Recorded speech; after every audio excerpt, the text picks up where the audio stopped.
Today we finally have a Docan power battery, and these things are massive. This one's only a 300 amp hour, but these things go up to 1040 amp hours, which is over 800 pounds. And these belong to the LN series. This one's called the LN300 because it has 300 amp hours, which means it can store 15 kilowatt hours, and it's a little over $2,000. But these days we have a lot of competition, like the battery behind me. This battery is $1,900 and it stores 16 kilowatt hours, but it's about half the volume of this. So if your system is constrained by space, this is not the best choice. And when I move it, it feels like there's empty space inside. So we're gonna open it up and find out what they're doing.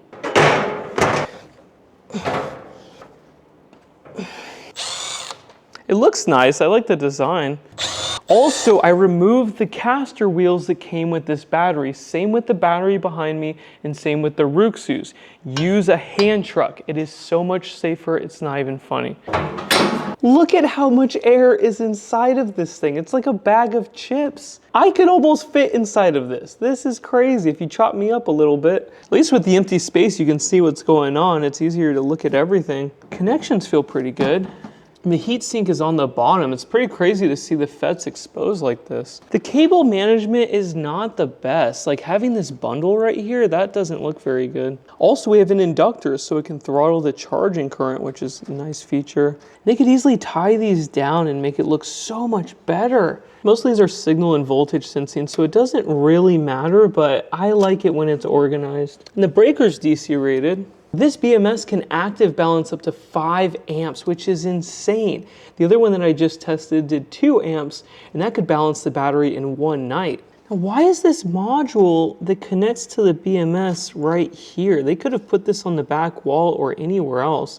It's so close to a bus bar. I do not like that. And look at this. This temperature sensor is not even attached to the cell. Usually it's glued, but it's just floating there. This is not gonna do anything. And here is another one.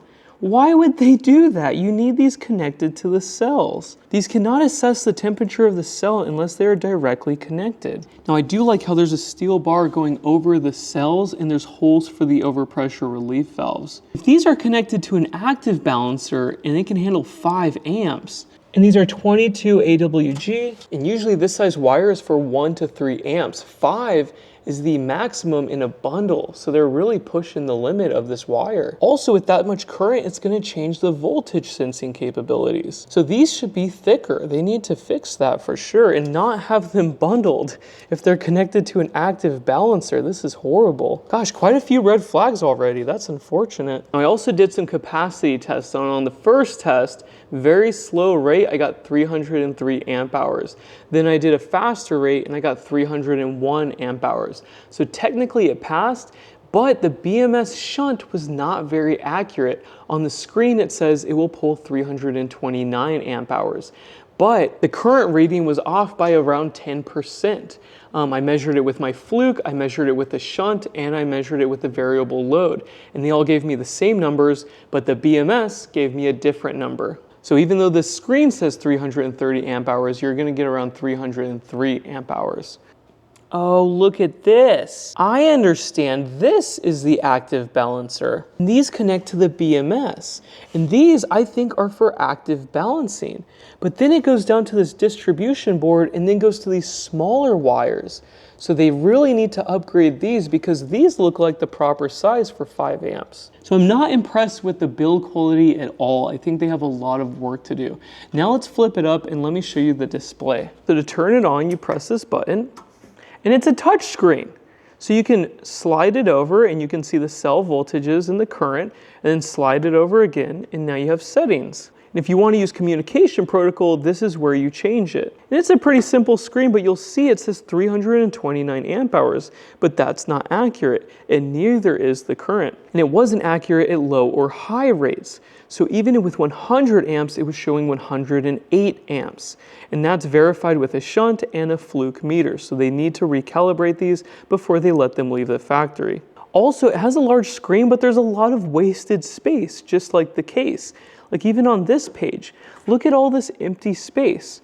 There's so much that they could do here. Just make these numbers bigger and put them over here. It's just the organization wasn't very well thought out. On the back side, we have the typical communication ports, a DC rated circuit breaker, the state of charge, and the terminals. But look at where these are mounted. I think they should mount these on the sides or on top because you want this to be pushed up against the wall. And that's how the EG4 and the Ruxus are designed. You want these cables out of the way so they can go up to your inverter. Imagine how I would orient this cable if I were attaching it to this terminal.